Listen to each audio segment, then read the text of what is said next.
எல்லாருக்கும் இன்றைக்கி டேஸ்ட்டான மஷ்ரூம் பன்னீர் கிரேவி தான் பார்க்க போகிறோம். ரொம்ப ஈஸியாக செஞ்சிடலாம், அதே டைமில் டேஸ்ட்டாகவும் இருக்கும். எப்படி பண்ணுறதுன்னு பார்க்கலாம். மஷ்ரூம் எடுத்திருக்கேன், பன்னீர் எடுத்திருக்கேன், வெங்காயம், தக்காளி, இஞ்சி, பூண்டு, பச்சை பட்டாணி, முந்திரி ஒரு 6 தண்ணியிலே ஊற வச்சுருக்கேன். ஆயில் ஆட் பண்ணிவிட்டு பன்னீரை நல்லா ஃப்ரை பண்ணி எடுத்துக்கலாம். கட் பண்ணி ஆட் பண்ணிக்கலாம். இப்போது நல்லா ஃப்ரை ஆகிடுச்சு, தனியாக எடுத்து வச்சிடலாம். இதே ஆயிலில் பே லீஃப் ஆட் பண்ணிவிட்டு பட்டை ஆட் பண்ணியிருக்கேன், கல்பாசி ஆட் பண்ணியிருக்கேன், 1 டேபிள் ஸ்பூன் சோம்பு ஆட் பண்ணிக்கலாம்.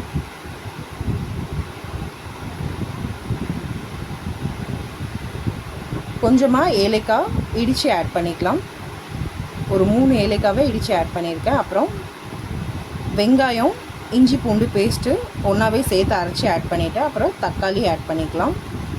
தக்காளி பேஸ்ட்டு இதோட நம்ம மஷ்ரூமும் கட் பண்ணி ஆட் பண்ணிக்கலாம்.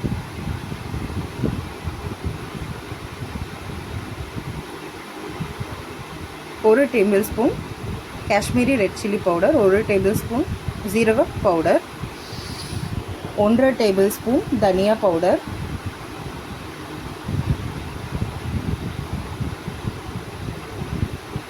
ஒரு 1/4 டேபிள் ஸ்பூன் மஞ்சள் பொடி, அப்புறம் தேவையான அளவு உப்பு ஆட் பண்ணியிருக்கேன். தயிர் நல்லா பீட் பண்ணி ஆட் பண்ணிக்கலாம்.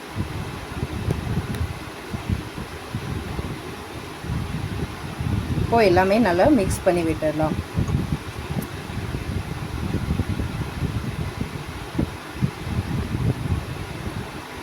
கரம் மசாலா இதில் ஆட் பண்ணிக்கலாம்.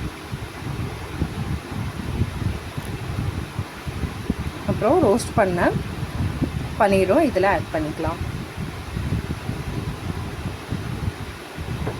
நம்ம அரைச்ச முந்திரியோட பேஸ்ட்டும் இதில் ஆட் பண்ணிக்கலாம்.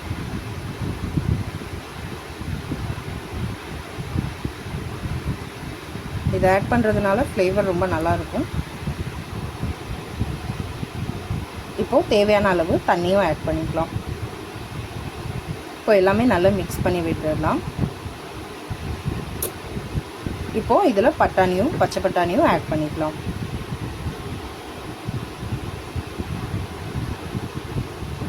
எல்லாம் ஆட் பண்ணிவிட்டு ஒரு 5 மினிட்ஸ் நல்லா கொதிக்க விட்டுடலாம்.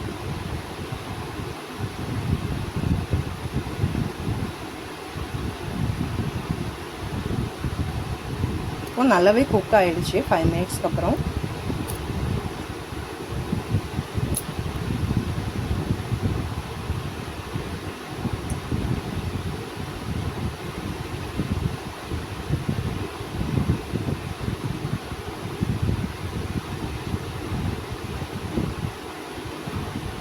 இப்போது கஸ்தூரி மேத்தி ஆட் பண்ணிக்கலாம். கொத்தமல்லி ஆட் பண்ணிக்கலாம். 1 டேபிள் ஸ்பூன் கீ ஆட் பண்ணிக்கலாம். அவ்வளோதான், டேஸ்டான மஷ்ரூம் பன்னீர் கிரேவி ரொம்ப ஈஸியாக ரெடி ஆகிடும். நீங்களும் செஞ்சு பாருங்கள். சப்பாத்தி, சாதம் எல்லாமே ரொம்ப டேஸ்ட்டாக இருக்கும் இதோட.